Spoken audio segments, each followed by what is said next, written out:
Oi, pessoal, muito boa noite. Cláudia, meu amor, boa noite. Hoje eu vou conversar daqui a pouquinho com o meu queridíssimo Marcel Berdichevsky. Ele vai nos contar tudo o que está acontecendo em Israel.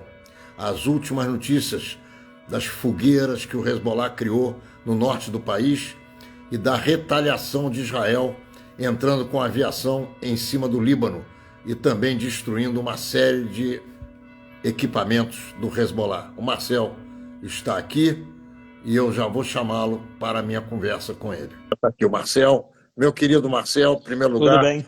uma saudade enorme de você. Foi uma alegria, uma honra trabalhar contigo.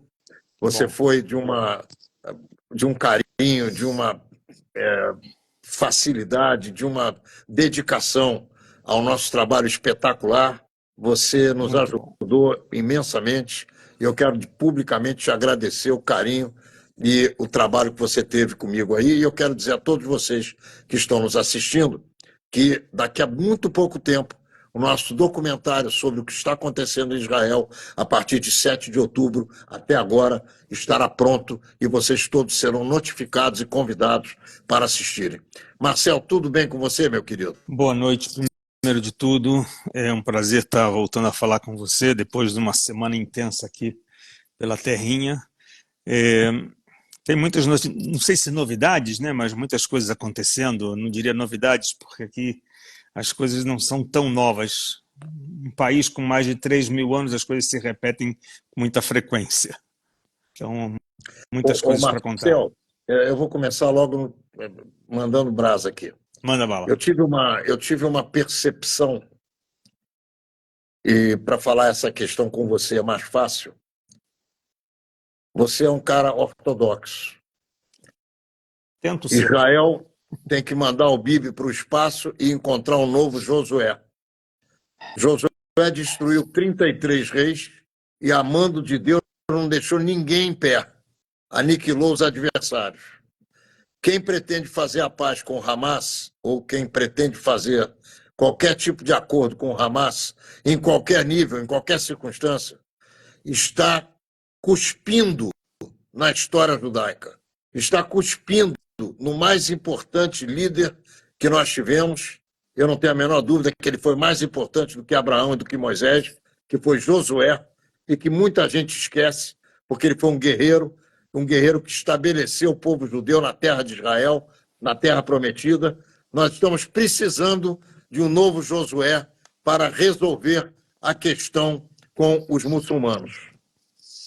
Bom, Josué, bem citado, ele é pupilo, braço direito de Moshe, de Moisés. Tudo que ele sabe, ele aprendeu de Moisés. Moisés só teve oportunidade de guerrear no deserto com os amalequitas. Josué entrou na terra de Israel e, entre as muitas guerras que ele fez, mas também as pessoas não lembram, ele também fez acordos de paz com dois povos, dos sete que moravam na terra de Israel, Givonitas e Jebusitas. Lembrando também que Josué, além de guerreiro, era também um sábio, um dos juízes, onde cita na literatura bíblica do livro de Josué, que ele fala Veigita bo yomam valaila. Veigita bo yomam valaila, quer dizer, ele contava, quando se fala de contar, relatos bíblicos, ensinamentos, de manhã e de noite. Ou seja, como um guerreiro não abriu mão do estudo da Torá e de ser um líder, um seguidor de Moisés, um legislador, como juiz da geração, tanto de dia quanto de noite. Ou seja, era alguém que tinha com as armas numa mão e o livro na outra mão. É um líder que sabia encontrar o equilíbrio entre o uso da força e o uso da sabedoria e do estudo e da conexão com Deus. Por que É Josué bem tem sido lembrado. esquecido na história judaica? Ele não foi Por todos os líderes, esquecido. nunca se ouve citar Josué. É o primeiro livro dos profetas. Depois que termina o Pentateuco, o primeiro que se abre Sem é o livro de Josué. dúvida, não é disso que eu estou falando. Todo Ele é o mundo pioneiro. tem liderança numa sinagoga, por exemplo, cita Moshe, cita uma série de outros líderes, cita Davi, cita Saul, cita Salomão, e se esquece de Josué, que foi quem colocou os judeus no lugar onde eles estão hoje. Ronaldo, vou te contar uma surpresa. Você sabe que na nossa vida judaica, alguns com mais ortodoxia, outros com menos ortodoxia, a gente costuma fazer orações ao acordar, ao comer, uma série de orações, louvores e agradecimentos. Uma das principais orações de agradecimento pela comida que nós temos, chamado, depois de comer o pão, é chamado o Birkat Hamazon, é agradecer o pão que nós temos. É uma oração que ela é complexa, porque ela é dividida em 4 etapas, e cada uma delas é perante algum personagem, algum momento da história. A primeira parte é por Moisés, que trouxe para nós o maná no deserto. O segundo é Josué, que ele, dentro da terra de Israel, nos fez aprender a tirar o fruto da terra. A geração de Moisés tirava o fruto do céu, caía do céu o maná. Na geração de Josué, foi ensinado que a gente semeia, ara, coloca lá as nossas sementes, trabalha, rega e colhe. Ou seja, a segunda bênção de louvor e agradecimento à comida é por um trabalho que é eu e Deus. O maná com Moisés era sem nenhum esforço de Moisés, era apenas cair do céu. Josué é uma ação mista, dupla, botar a mão na terra, arar a terra, semear a terra, irrigar a terra, colher. Sim. Percebe que Mas tem olha, aqui... Marcel, nesse momento, o exemplo que Josué pode nos trazer e iluminar a cabeça daqueles que formam o gabinete do primeiro-ministro Benjamin Netanyahu é a postura de guerreiro e de conquistador da terra de Israel. É essa a questão que eu quero levantar, não é a reza do pão, da carne, da fruta, do sexo, não é nada disso. Exatamente. Eu Eu quero entendo. falar da guerra, Mas porque nós a estamos em guerra, guerra. mas Nós a estamos em guerra, guerra aí e nós estamos em guerra aqui. exatamente. Mas a guerra de Israel, desde quando começou os primeiros encontros de Abrão até Moisés no deserto com os amalequitas, Josué e todos os reis, em todas as guerras, em nenhum momento os vencedores estavam apenas com armas. Essa é a questão. Quem apenas pegou em armas, perdeu a guerra. Quem pegou em armas e também soube louvar a Deus e entender que parte da guerra não é somente minha física, essas pessoas saíram vitoriosas. O Josué pegou em armas, mas ele de manhã e de noite invocava o livro. Ele ensinou que arar a terra era importante, quer dizer, o físico, a arma, mas ele sabia que tinha que esperar vir a chuva. A chuva cai do céu, ou seja, não é uma coisa que é de uma mão única, é mão dupla. É nós e Deus. A liderança política de um Estado moderno de Israel, se por acaso tomar consciência de que eles vão resolver apenas pelo braço deles e acharem que somente o braço deles é o vitorioso, corre o risco de perder feio. Se não tiver um equilíbrio entre o que é a nossa essência de povo judeu, de voltar para a terra de Israel depois de 2000 anos, milagrosamente, porque poderíamos ser dizimados no exílio, seja nas inquisições, seja nas perseguições, seja no nazismo, ou E em também qualquer na outra guerra época de da história. independência. Poderíamos ter sido dizimados na guerra de independência. Também na Guerra de Independência. Mas, uma vez na Guerra de Independência, nós tivemos vamos dizer assim, a arrogância de comprar armas e produzir e lutar. Em nenhum outro episódio tivemos de forma organizada. Tivemos alguns pequenos casos de batalhão ou pelotões de judeus na Primeira Guerra Mundial, alguns casos de judeus, pelotões que lutaram na Segunda Guerra Mundial, alguns grupos judaicos, organizados judaicos, mas não era um exército. Já no Estado de Israel, em 48, quando nasce, se propõe a fazer um exército, o que difere ao longo de 2000 anos. Hoje, a gente tem uma crise muito grande, uma crise onde a sociedade tem 45% de pessoas que se ausentam do exército. E quando eu falo exército, tem que entender, o exército não é somente canhoneiro e infantaria e homens com armas lutando. O exército é uma infraestrutura que ela envolve muitas coisas. Também aquele que está no escritório, também aquele que está dobrando a roupa, também aquele que está preparando a comida, aquele que está limpando a graxa do tanque, aquele que está somando os fios lá para o avião poder levantar fogo. Então, mecânico, hidráulico, tudo isso é parte de um exército. O exército não é somente combatentes. Dizendo isso, mostro para vocês que existe já uma década onde o exército está enxugando suas forças. Hoje não chega a 55% de pessoas alistadas em todos os segmentos, e uma crise que a sociedade cobra dos outros 45%. Esses outros 45% se dividem em alguns grupos sociais e étnicos e até religiosos dentro de Israel. Uma parcela deles são muitas vezes chamados na mídia como os religiosos que não fazem exército, né? Isso é uma chamada, não quer dizer que é uma verdade, é uma parte de verdade. Tem os muçulmanos e tem os não religiosos que fogem da guerra por N motivos. Diz que tem dor na coluna, diz que tem dor no joanete, e o cara não quer guerra, sou pacifista. Então, 45% da população israelense foge, de alguma maneira, da guerra.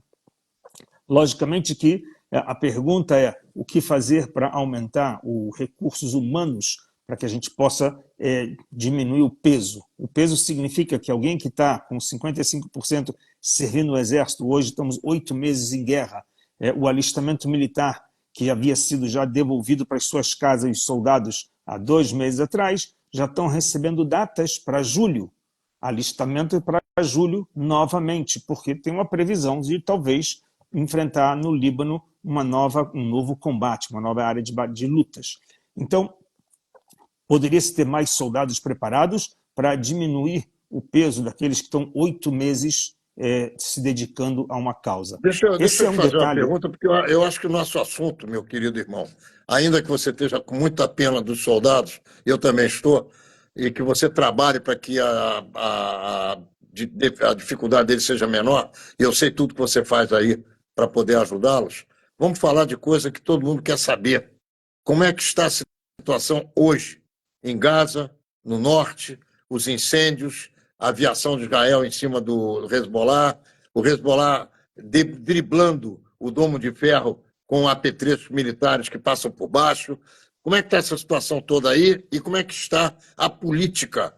O Bibi está fazendo o que deve fazer, não está fazendo, está com problemas, o gabinete vai ou não vai? Essa é a questão. Então vamos por partes.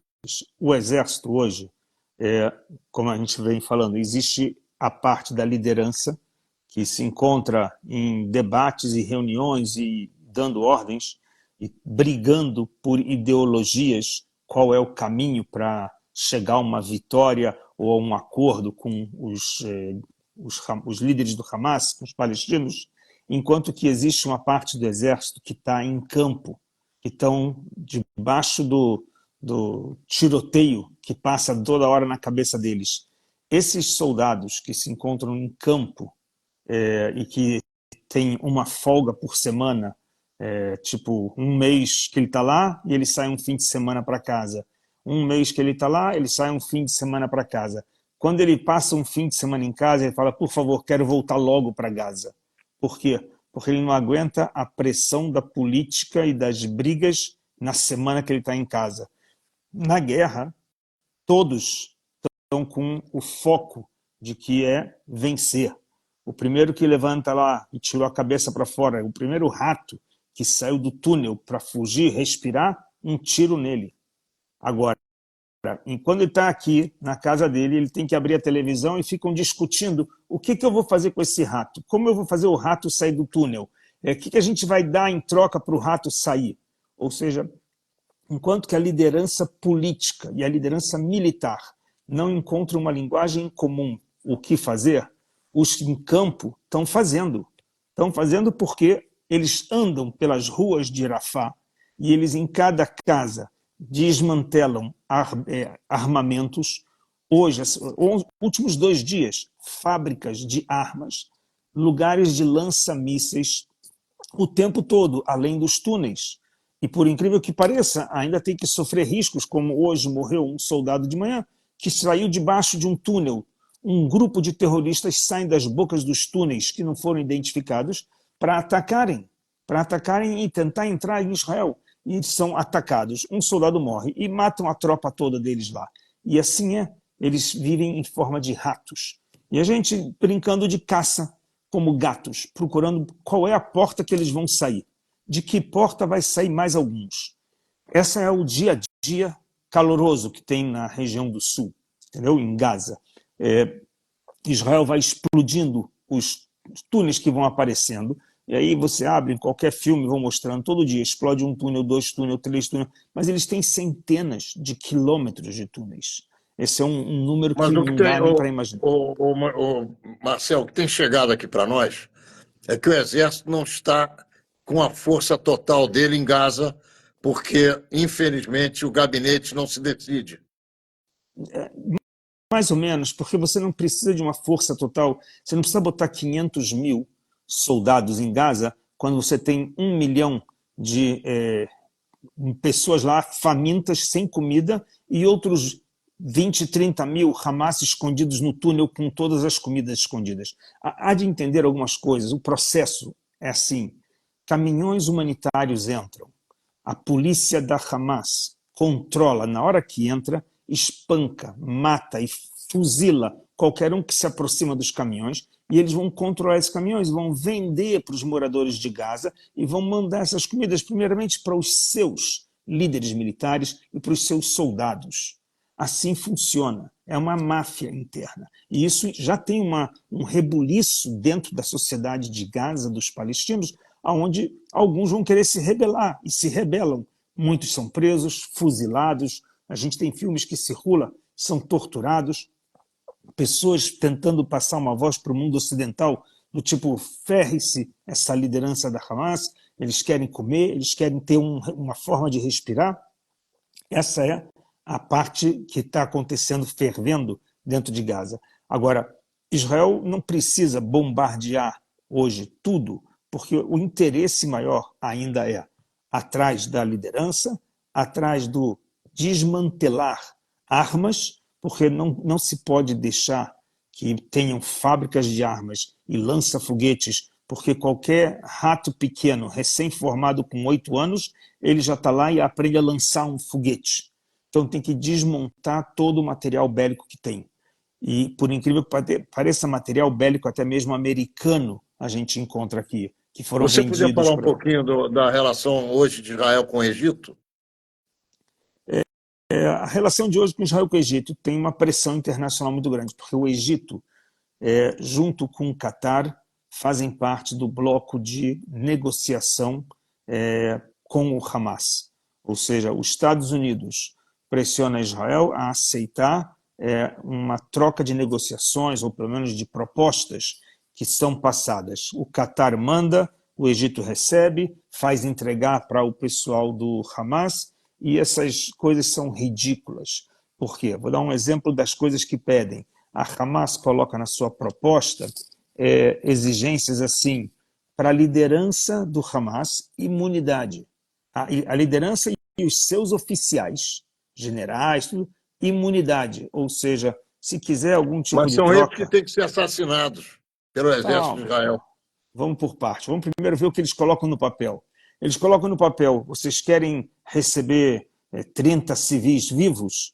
Tem ainda mais de 100 corpos lá. Vocês querem receber 30 vivos? Então, assim, eu quero imunidade para mim e para toda a minha equipe da liderança do Hamas e dos oficiais. Cessar fogo completo e saída de todos os soldados do exército inteiro saiam das fronteiras de Gaza. E com isso você não tem a devolução de todos os reféns, só de uma parcela. Aqueles que estão vivos a gente devolve. Não sabemos quantos são. Eles ainda exigem que o Catar, Estados Unidos, da onde vier o dinheiro, não querem nem saber, mas que construam um porto naval para entrada e comércio internacional para Gaza. Imagina, se com o porto fechado, com boicote, eles entraram todos os armamentos de 15 anos para destruir, imagina com um porto liberado, aberto, vão entrar aviões e tanques pelo porto.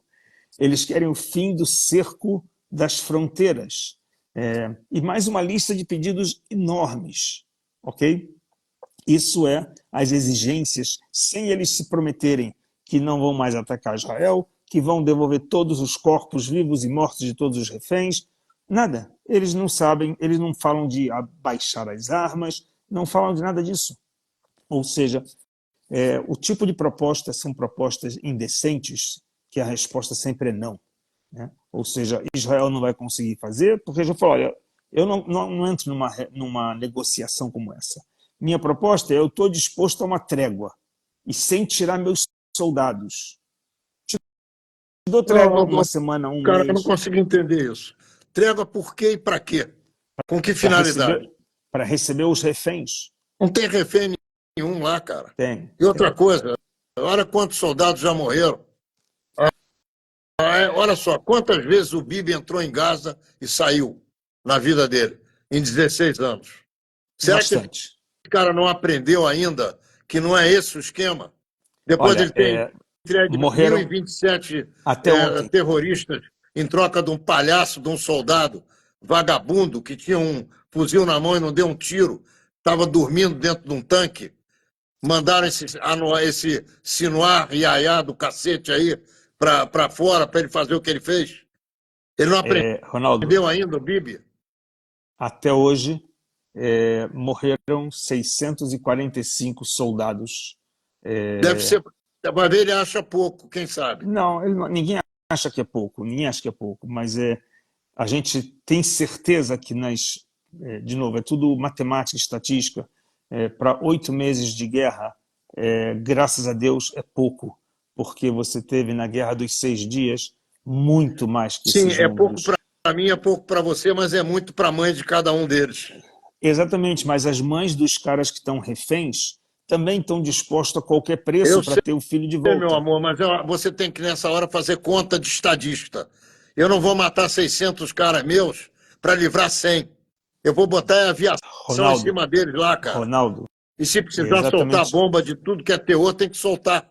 Exatamente por isso que a gente tem essa polêmica, porque o soldado que está no front, ele está lá porque ele se voluntariou para uma missão nacional. Ele está disposto a ficar até morrer.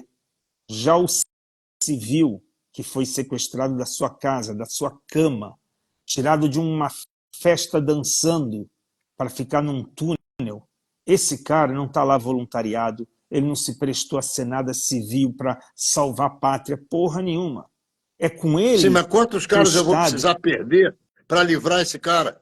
De novo, você como um estadista, você tem um sistema. O sistema é que um exército, ele tem que dar a vida para proteger o civil.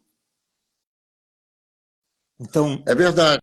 E o civil que ele tem que proteger é o civil que está em Israel. É o civil que está em Israel e o civil que foi sequestrado. Se a gente mandou um avião... O civil que foi sequestrado não é essa... Na verdade, eu acho que a gente tem um enfoque errado aqui. O enfoque que Israel usa, que é um enfoque ético, moral, de dignidade, de beleza pura, de povo do livro, é trazer os reféns de volta. Tá bom, uma maravilha.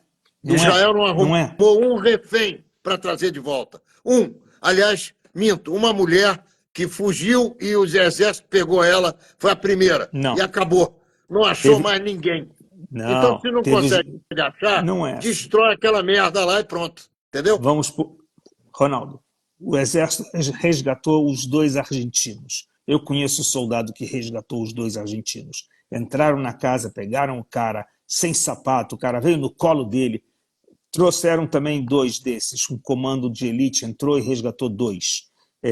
Outros 3 iam pegar, estavam mortos. O exército fez a sua parte, mas não é de hoje. A pergunta você está falando, é uma pergunta de um dilema moral. Se eu tenho que resgatar o refém ou não. Isso é uma pergunta que não é de hoje, ela é medieval. Essa pergunta foi colocada também no sequestro de Entebbe, quando o governo na época, com todo o pessoal, Rabin, etc., vamos, não vamos, vamos mandar os nossos, na força da elite, junto com os aviões lá, até Uganda, para resgatar eles. Rabinos falaram, não faz nada disso. Grandes rabinos falaram, não faz nada disso. É contra a lei. Não tem que ir mandar ninguém, não vai colocar ninguém em risco para se resgatar. O famoso rabino Meir de Rotenburg, que era na Idade Média também, que ele foi sequestrado. Ele mesmo manda uma carta para a comunidade e fala, não paguem como chama isso? Quando a pessoa é sequestrada, não paguem a conta. Se eles exigirem para me liberar 1 milhão, não paguem. Deixem morrer na cela. Deixem morrer na prisão. Ou seja, pela lei, não teríamos que fazer nada disso, porque você alimenta o próximo sequestro. Se resgata, ele pagou agora um resgate, aí o cara vai lá e sequestra outro semana que vem. Você pagou, ele sequestra outro na outra semana. Só muda o preço. Então, pela lei judaica, isso daqui é proibido. Mas fora a lei judaica, você tem uma lei moral de responsabilidade nacional, que não é nada a ver com o que a lei seca manda. E nessa lei seca, colocaram em riscos, e é coisas onde entra, podemos dizer assim, milagres. A história do Tá resgate bom, de olha só, Entebbe cada é um um desses que está milagre. nos assistindo aí já tirou a sua conclusão a respeito de buscar reféns ou não buscar reféns. O que eu quero te perguntar é qual é a situação global da questão hoje, como você vê Israel, a sociedade dividida, você vê um futuro plausível, você entende que o Irã é um problema que deve ser resolvido, como resolver isso? Na tua cabeça, todas essas perguntas são perguntas de US$ 1 milhão. Olha, primeiramente assim, o Irã é o grande armazém Problema. de... O grande O grande, problema. ele que orquestra o que está acontecendo com a Hezbollah e com a Hamas. Ele é o grande mestre da orquestra. Ele não quer a guerra dentro dos seus territórios, então ele manipula, faz um bando de bonecos de marionete, onde ele alimenta eles, coloca armas, coloca líderes, coloca pessoas para treinar dentro do Líbano, dentro da Síria, E pelo que manda está aparecendo, chegar... Israel está dançando a dança que eles querem. Não é exatamente Israel que está dançando a dança. Você sabe que hoje estava tendo o jogo, começou a Eurocopa, né? Começou as competições continentais, né? Então vai ter também a Copa América, começou aqui a Eurocopa, e tem também a Copa da África e a Copa da Ásia. Então a Palestina está jogando hoje contra, sei lá quem, a Austrália, não me lembro. E no banquinho da arquibancada lá, onde está o camarote do presidente da FIFA, sabe com quem ele está sentado hoje? Com o presidente da federação. O presidente da FIFA senta com o presidente da Palestina, da Federação Palestina de Futebol, onde esse cara era um terrorista dos últimos 30 anos, onde esse cara vem fazendo o terror, tocando o terror para Israel ser denegrido e expulso dos meios esportistas. Esse mesmo cara que no dia 7 de outubro falou, é isso que tem que fazer mesmo para um povo que é maltratado pelos israelenses, tem que matar todo mundo, onde bateu palmas para o 7 de novembro. E o senhor presidente da FIFA fica sentando lá lado a lado, bate a papo, trocando figurinhas com ele. Ou seja, é um mundo que reconhece e dá as mãos para esses terroristas. A gente não pode esperar muitas coisas. Não é que a gente vai jogar o jogo sim ou não com o Irã, quando você tem ONGs como ONU. Hoje Israel explodiu um prédio escolar da UNRWA, da ONU. Esperou os civis saírem e matou uns 15 palestinos que estavam lá dentro, terroristas dentro. Ou seja, Israel teve que ficar fazendo hora, esperar, escondido. Quando os últimos civis saíram do prédio, bum! Entraram e mataram os terroristas que estavam lá, escondidos num prédio de escola da UNRWA.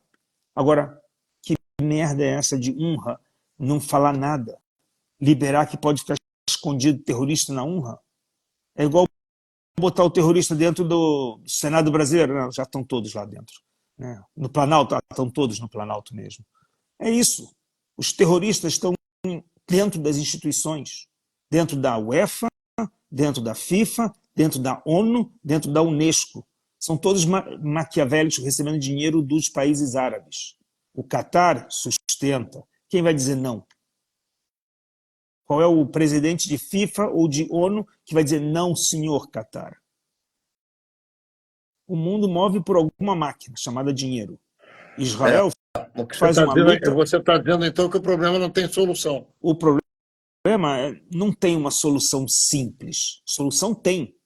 Uma solução é uma bomba atômica, ou apertar a tecla delete, ou chama o Noé para um dilúvio e afoga metade dessas merdas todas. As merdas boiam, mas afoga todos esses... É uma droga.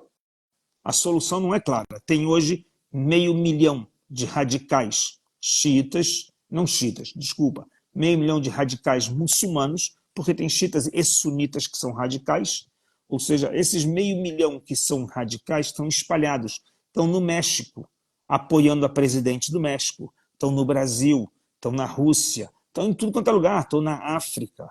São Bom, esses então não líderes temos radicais. solução. Não temos solução. Eu te fiz uma pergunta sobre o Egito e você não me respondeu objetivamente. Como é que vai ficar a relação, na tua avaliação, do Egito com Israel? Depois da descoberta dos túneis e das armas americanas, dos túneis que ligam Gaza ao Egito e das armas americanas vendidas para os palestinos. É a tal história, eles vão falar fininho, eles vão falar baixinho, vão comer na mão de Israel, porque eles precisam dos acordos com Israel, porque enquanto tem um acordo de paz com Israel, eles recebem dinheiro do Banco Internacional, existe um acordo comercial de Israel com o consumo do petróleo de lá. Mas Israel Ou seja, vai ficar calado com relação a isso que eu acabei de te dizer? Dos túneis e das armas americanas? Israel não é que vai ficar calado, Israel já fez a sua parte, já colocou seus exércitos na fronteira. Lembra, 1956, quando o Nasser fecha o Estreito de Tirã. Você lembra disso? Claro. Eu não era nascido, mas eu estudei. Fecharam o Estreito de Tirã. Ok. O que aconteceu? Israel foi lá, não. Israel não abriu, ele gritou. Com a Inglaterra e com a França.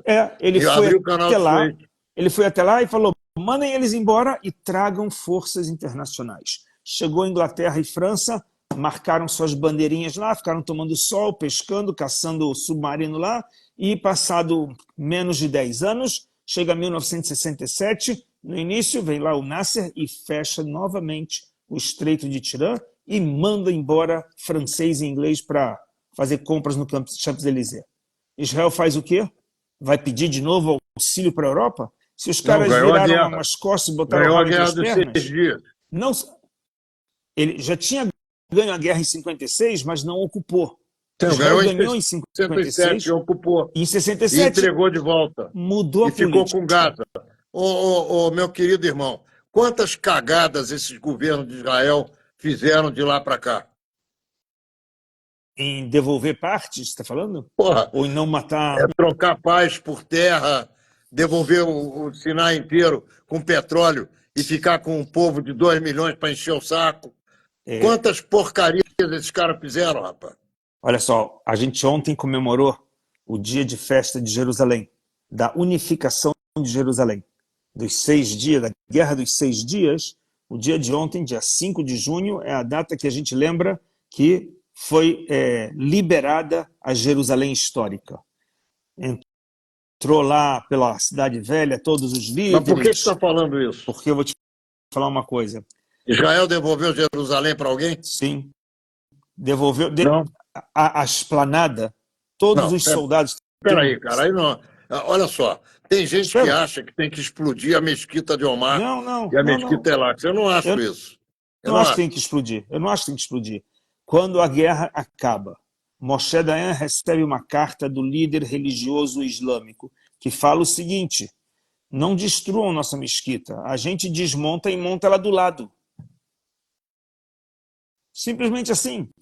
a gente monta ela do lado, porque eles sabiam que esse é o monte do templo.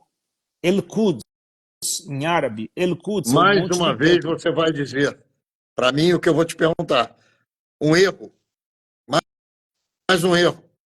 Mais um erro, Moshe Dayan falou, não, Você sabe somos, por quê que nós somos estamos errando brother, sempre? E a gente está continuando a errar? porque a gente Porque quem fala, sabe matar são os outros. A gente não aprende. porque a gente fala o idioma inglês. Inglês. Eles falam em árabe, a gente fala em inglês. Ou seja, a gente fala uma cultura grega romana, a gente fala a cultura da paz, a cultura do diálogo, a cultura do acordo, e eles não têm essa cultura de acordo, eles não têm Então nós cultura estamos da falando com a paz. pessoa errada. Não, nós estamos falando com o idioma errado. A pessoa é Com a certa, mas o pessoa idioma... errada, com o idioma errado e com as ideias erradas. A pessoa é certa, mas tem que aprender a falar o idioma adequado, né, para entender qual é a ação. O cara que eu estou negociando é um cara que quer me matar, então eu tenho que, para negociar com ele, falar mais alto para ele ter mais medo Não, de mim.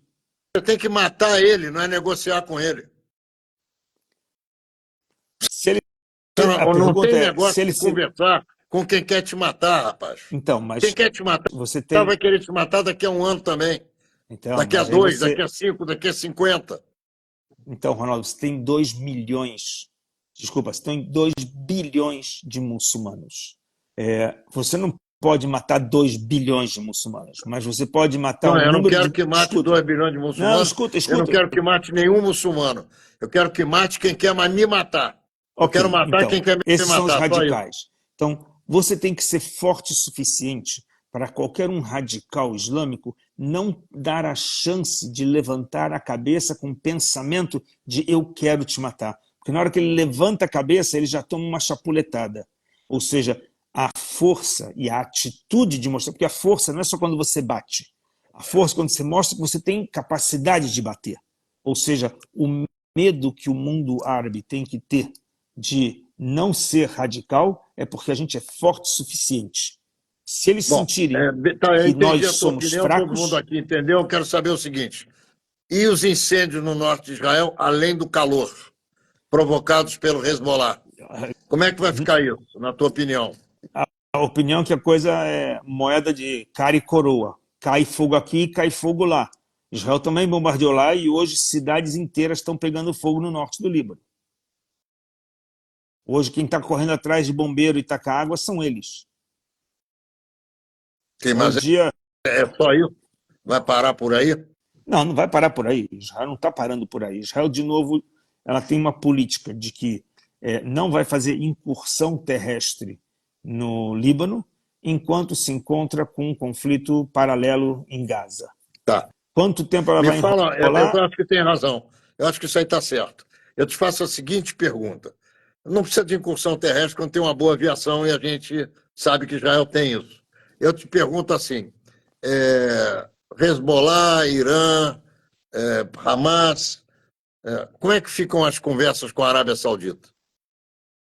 Então, a Arábia Saudita, ela tem, de novo, na cultura islâmica, na cultura oriental, você tem sempre uma conversa que a gente chama em árabe dugri. Dugri quer dizer na cara dura. Na cara dura, tipo, transparente. Mas no mundo árabe existe uma coisa que está por debaixo do pano, né? O que está por trás da fala. Ou seja, eles sempre usaram linguagens dobradas. Eles falam A para alguém e falam B para outros. Ou seja, nunca são harmonizadas as falas. Então, hoje, o Irã é inimigo da Arábia Saudita. Irã é inimigo de Israel. O que faz com que Israel e a Arábia Saudita tenham um inimigo em comum. Ou seja, somos unidos por um inimigo em comum. Mas Israel não pode também desrespeitar o papel do espaço islâmico em Israel. Porque senão a Arábia Saudita vai falar, mas espera aí, eu também sou muçulmano, eu também quero ter um lugar para visitar quando eu for na Terra Santa. Eu vou lá fazer meu tour de Terra Santa, eu quero no meu mês do Ramadã, quero visitar a mesquita. Então eu preciso respeitar os lugares para dar espaço para o meu parceiro muçulmano também vir visitar aqui. É um uma salada, né, de tripé Sim, mas a entre paz ajudas com a Arábia mútuas. Saudita, na tua avaliação, caminha? Ela caminha. Ela caminha porque existem interesses econômicos. Ela caminha porque tem inimigos em comum, que é o Irã. Ela caminha porque ela precisa, é um país em crescimento, é um país que precisa de comida, é um país que não pode ficar dependendo de um maluco agora lá, Putin, queimando os campos agrícolas que são do rei. Você tem campos agrícolas lá na Romênia, na Ucrânia, que são do rei da Arábia Saudita. E aí? O campo queima lá, quem tem prejuízo? A economia, o preço do trigo vai para o céu. Ou seja, o mundo inteiro hoje sofre nisso. Então Olha só, existem... nós estamos chegando ao final dessa Só, só, conversa, só que não é a para última. Eu vou só te deixar finalizar terminar, mas eu quero pedir a você, depois que você terminar esse seu raciocínio, que você faça um apanhado geral e deixe uma mensagem de otimismo, se você puder. Ok. Então, só para terminar essa ideia desse conflito que não é apenas aqui, Israel, Gaza, Hezbollah. A gente tem Irã por trás, tem Arábia Saudita no jogo, a gente tem Rússia e Ucrânia, a gente tem a China que está fomentando e alimentando, porque a Rússia também não tem todos os materiais, não é à toa que a Ucrânia está dando um show de guerrilha contra os russos.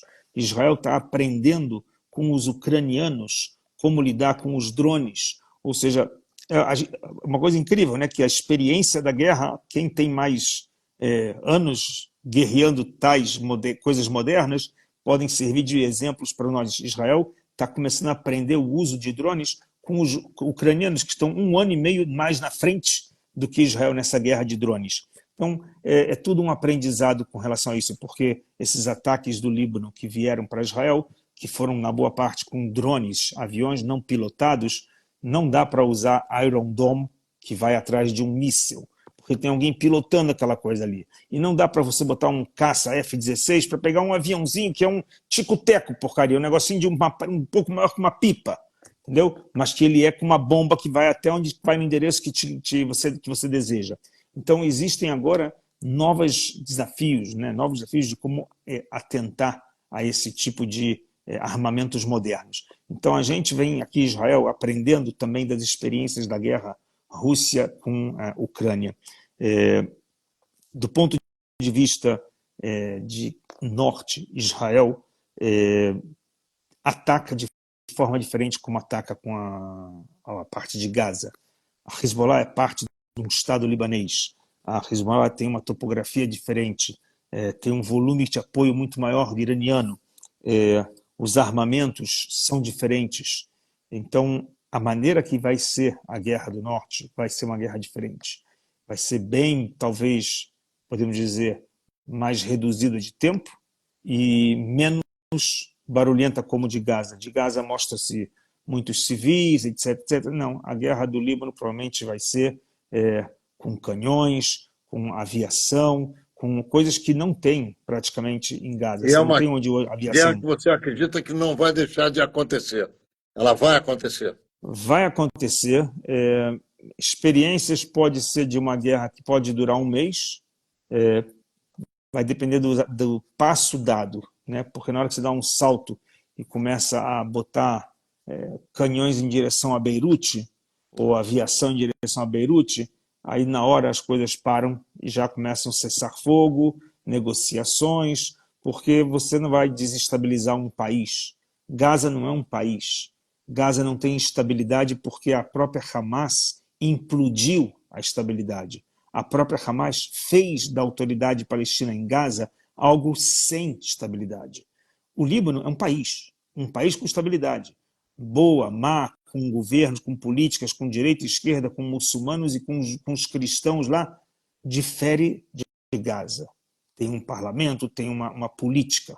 Na hora que essa guerra começa no Líbano, que envolve a política, e como vai envolver forças aéreas, vai envolver a empresa de energia solar, vai envolver o porto, a aviação, bombardeia o aeroporto deles, cara, eles vão começar a pedir pinico, porque é assim que acaba uma guerra. Em Gaza não tem isso. Eles falam assim, que exploda porto, exploda aeroporto, explode tudo. Eu estou dentro do túnel, eu estou protegido com ar-condicionado num túnel bem protegido. Que se dane o gazático que mora lá em cima.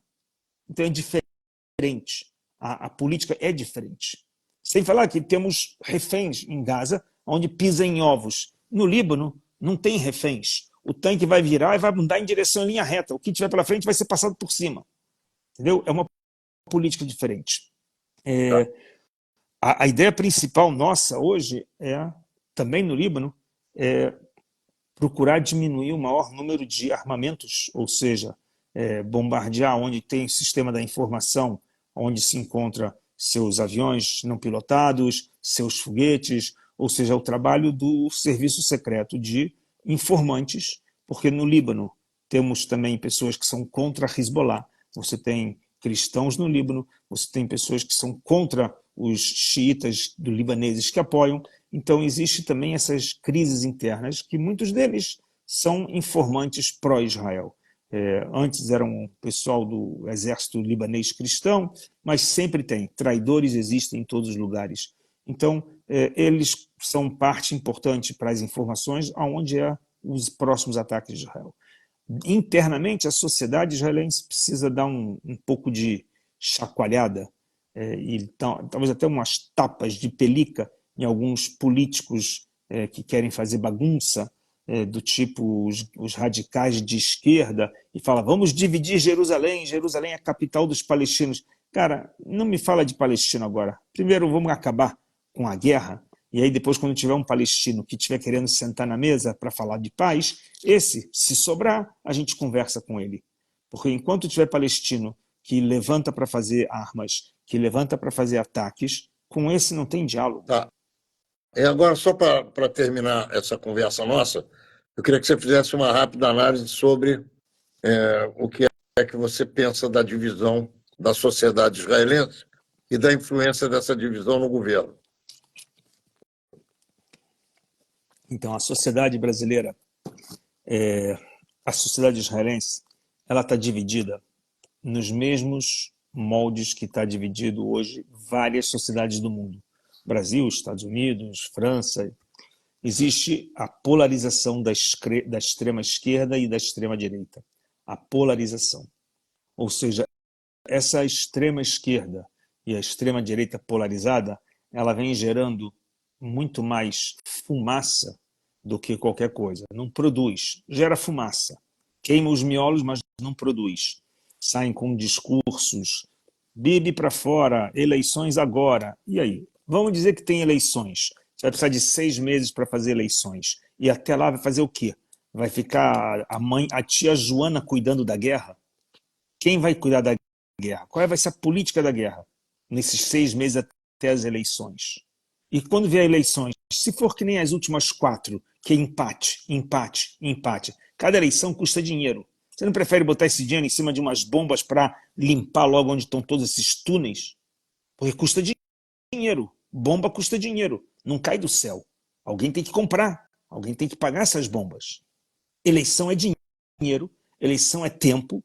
E a pergunta é, para trocar um Zé Mané, trocar 6 por meia dúzia, não dá em nada.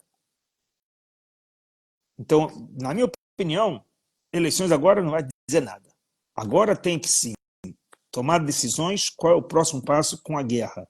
Queremos nossos reféns? Quanto de força vai se colocar lá?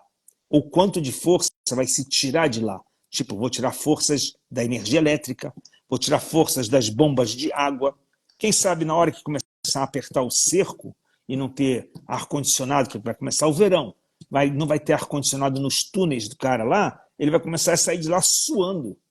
Quando pararem com os caminhões humanos, sabe o quê? Caminhões humanos, esperem no Egito. Fica no Egito e vão os gazáticos inocentes, vão para o Egito comer. Atravessem a fronteira, que o Egito abre a fronteira e vão fazer a vistoria. Crianças primeiro, mulheres primeiro. Liberem de 1 em 1, de 10 em 10, de 100 em 100 para o deserto do Egito. Vão comer lá. Deixa a comida lá. Agora, trazer para as comidas, onde tem lá 700 quilômetros de túneis, onde eles escondem isso e vão vender para os gazáticos essa comida que é doada pelo mundo? Que morram de fome esses terroristas. Ainda se fala de quase 20 mil alistados como soldados, né? terroristas do Hamas. 20 mil. Mas Israel matou 30 mil.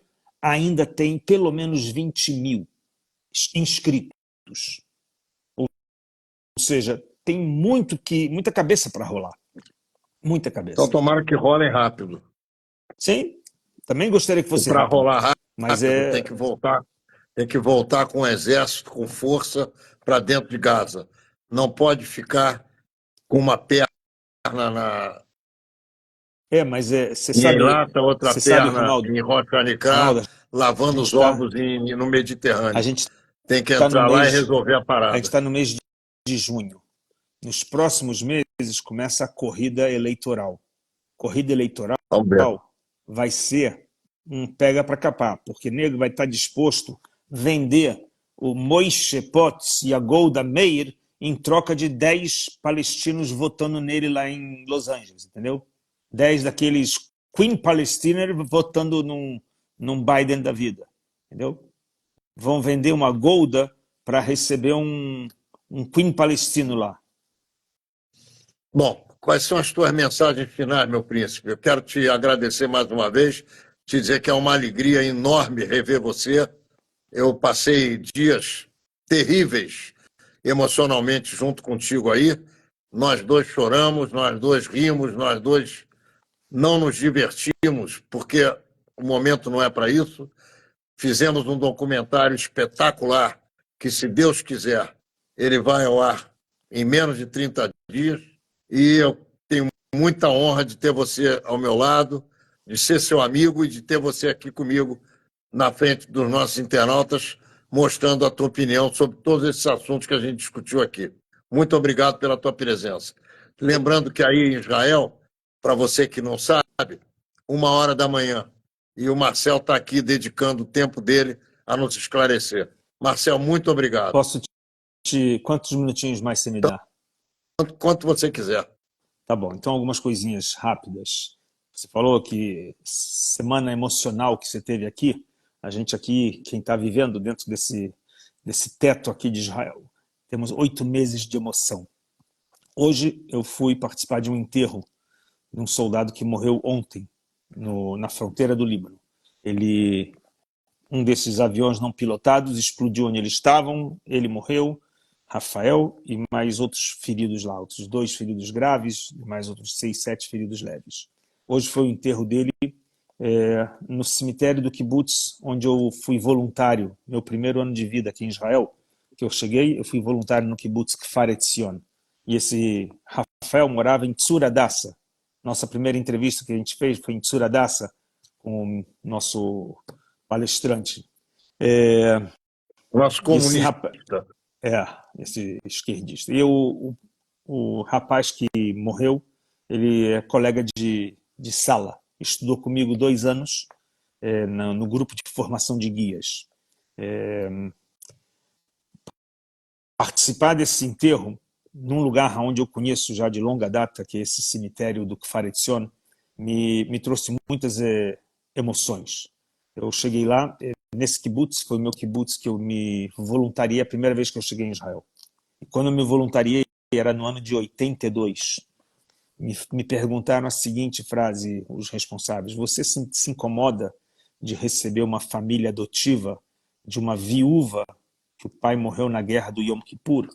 E eu falei, eu vim do Brasil, tem meu pai, tem minha mãe, meus amigos, o que significa ser voluntário num kibbutz que eu vou receber uma família adotiva? Falar, família adotiva é um lugar para você tomar um cafezinho no final da tarde. Você trabalha no kibbutz para ter uma casa para te abrir a porta, tomar um cafezinho. O que tanto faz de cafezinho com família órfã, não órfã, viúva, não viúva? Que pra gente? Eu tenho meu pai e minha mãe, qual é a preocupação? Tinha 19 anos. E aí eu recebi uma família onde a senhora, uma senhora americana casada com um israelense, viúva de um israelense que caiu na guerra do Yom Kippur.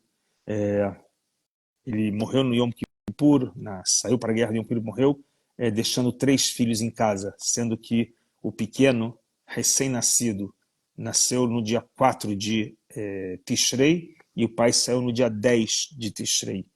Ou seja, nem no Brit Milá o pai ficou, criança recém-nascida.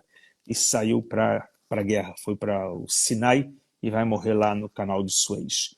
Ele estava enterrado lá, nesse mesmo cemitério.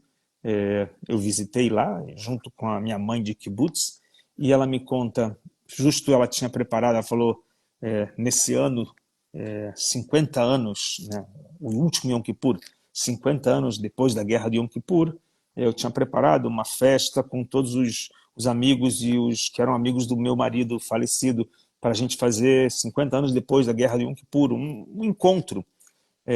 E toda essa guerra agora do 7 de outubro impediu da gente fazer um encontro e lembrar os 50 anos. E ela falou, e vou dizer mais uma curiosidade, meu marido saiu de casa no dia 7 de outubro.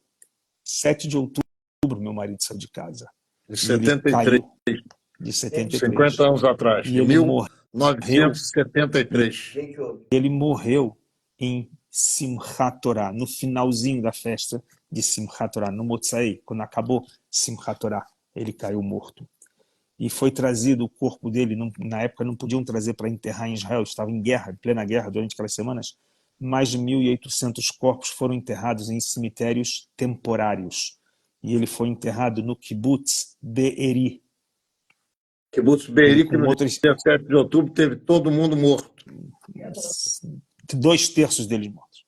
E ela conta que ela todo mês ia para o Kibbutz Be'eri para ver o marido, e só depois de um ano que permitiram trasladar o corpo do Kibbutz Be'eri para o kibbutz dela, onde está enterrado aqui em Far Etzion. Ou seja, é uma história que você vê, passados 50 anos, como que as coisas marcam na nossa vida. E uma mulher com expectativa de vida, que carregou, e muitas pessoas falam assim, olha, o que um herói é refazer a vida depois de todas essas tragédias.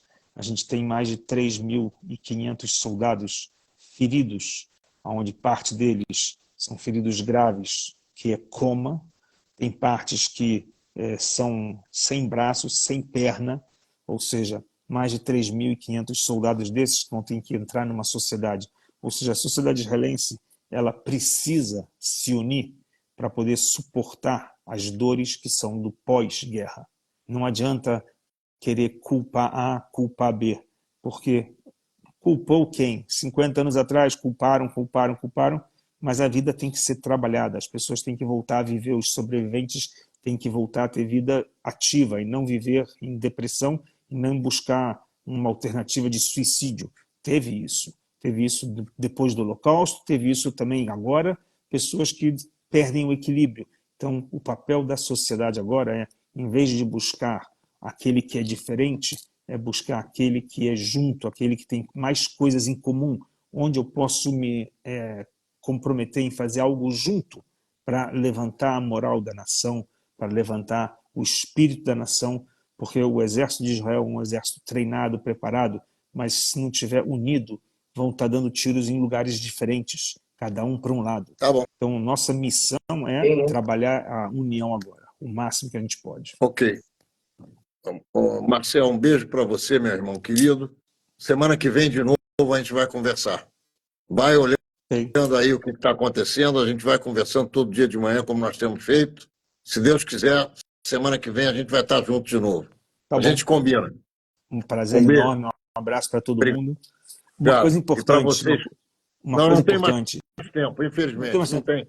Acabou. Então, que as pessoas busquem informações, não leem qualquer porcaria de notícia. Busquem informações. Para você, internauta que nos acompanhou, até a próxima. Muito obrigado.